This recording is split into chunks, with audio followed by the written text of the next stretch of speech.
Envision the portrait of a belly dancer.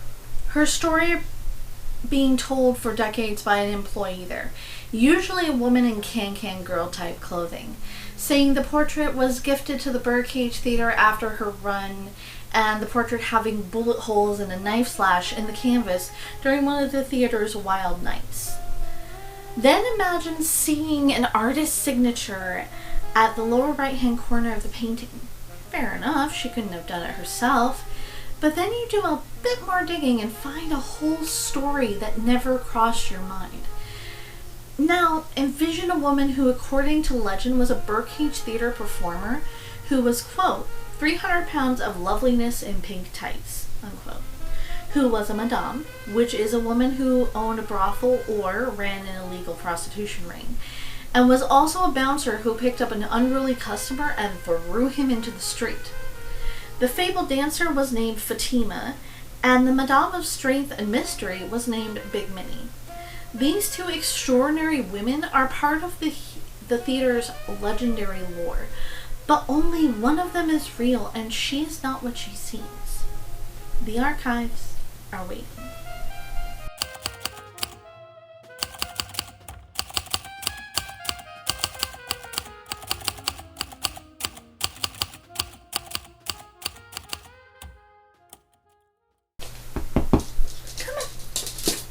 Good boy. Good boy. You are not a cat, sir. Alright, you're in your favorite spot, so that'll work. So, let's rip the band-aid off now. You ready? Deep breath in. And breathe out.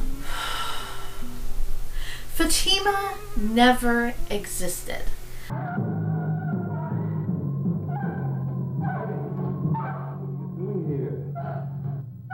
The myth of her being a performer and gifting her portrait to the theater after her run as appreciation goes back only 50 years. Her myth was created to make the Birdcage Theater more interesting to visitors, and the whole knife slash and bullet holes in the canvas were made up to not only give an origin story of where both the damage on the canvas and on where the painting came from in general, because the owners didn't know where either the damage or the painting came from.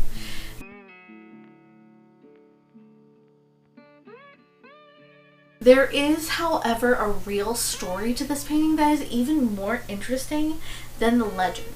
It was painted by San Francisco-based artist named Charles Marcel Vicari. His signature is in the lower right-hand corner of the painting. Vicari apprenticed under the world-renowned artist Henry Humphrey Moore. He was well known for his paintings depicting Japan, Spain, and Africa. The true name of the painting of Fatima is Alme, a dream at the Alhambra. It is a copy of the painting of Moore's that he gave the okay to for Vicari to do from his original. It depicts a dancer in the Hall of Two Sisters inside the Alhambra Palace in Granada, Spain.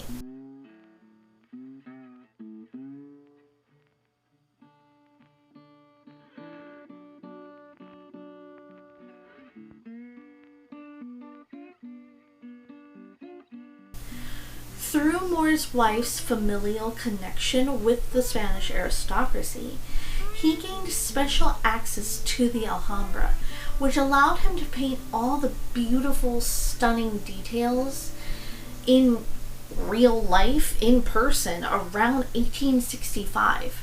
It won first prize in the 1867 Paris Exposition because of its stunning beauty.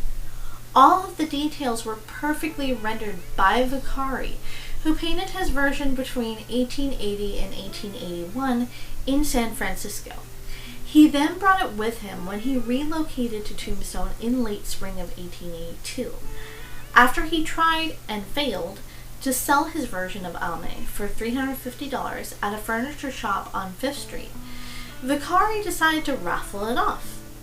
The drawing took place on December 10th, 1882 at the Crystal Palace, and the owner of ticket number 6 took it home. 24 years later, in 1906, Charles Cummings, no, not the British author, purchased the Birdcage Theater. He had come to Tombstone in 1880 and worked his way up from laborer to mayor, and then became the owner of more than 150 of Tombstone's most historic properties. As he gained even more properties, items dating back to Tombstone's past were found and stored in his most prized property, the Birdcage Theater. Among these items were Vicari's Alma painting.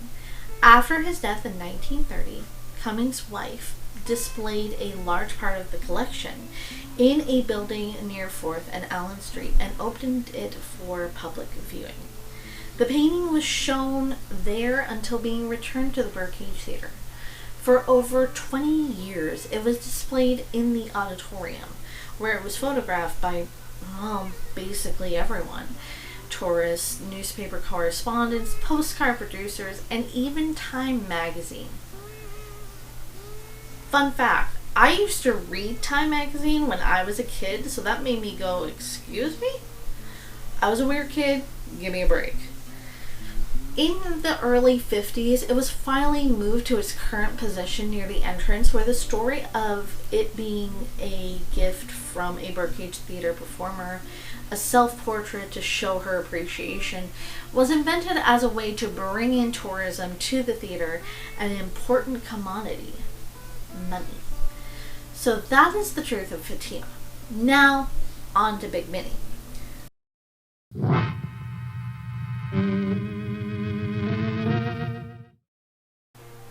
In 1889, Joe got married to a woman whose legacy is so clouded by legend that it has taken over 100 years to tell her story.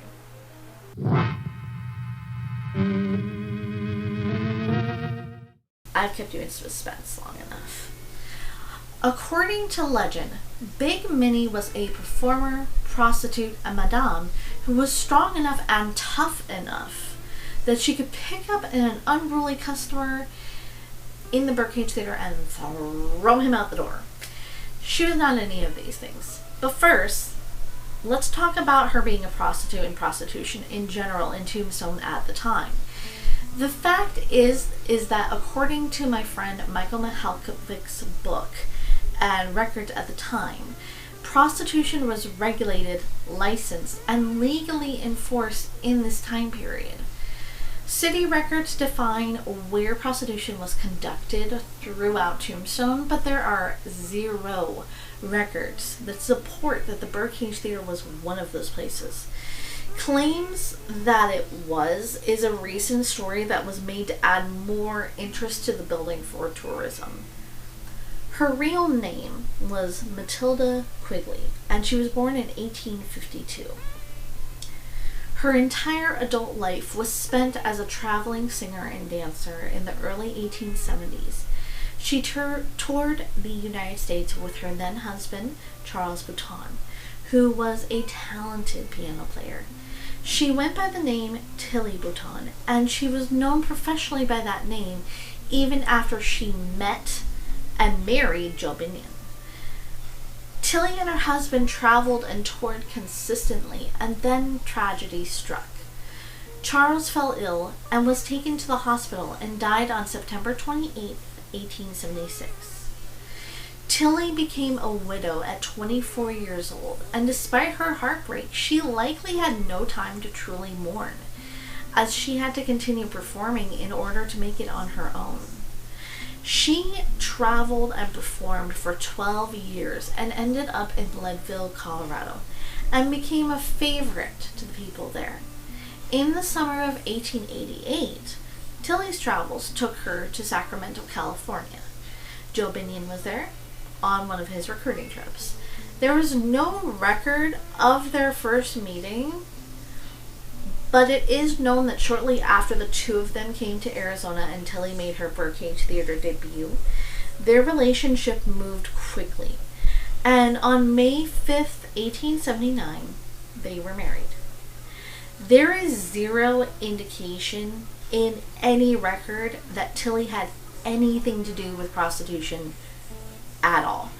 I feel that Tilly being a sex worker and owning a brothel came about like the myth of Fatima, from wanting to spice up the history of the Birdcage Theater and make it more interesting to potential tourists.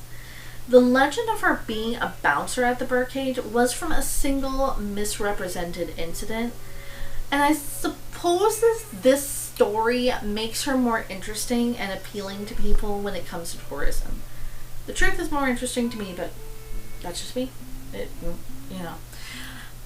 Now, in any case, 5 days after their wedding, Joe rounded up some of his performers and went to Phoenix, Arizona to open his newly established theater, and left his friend Charles King, who was the bartender during performances, in charge of running the Birdcage. Tilly also stayed behind as well. At midnight on May 10th, a Mexican woodchopper from the Dragoon Mountains came in and asked for a drink, but refused to pay full price for it. When Charles refused to give him the drink until he paid full price, which rightly so, the man got angry and pulled out a gun. A longtime musician at the Birdcage Theater named Ed Wittig joined the fray and tried to get the gun away from the aggressor. The gun went off in the doorway as the men wrestled for it, and then after they separated, the woodchopper shot several rounds at Ed Wittig.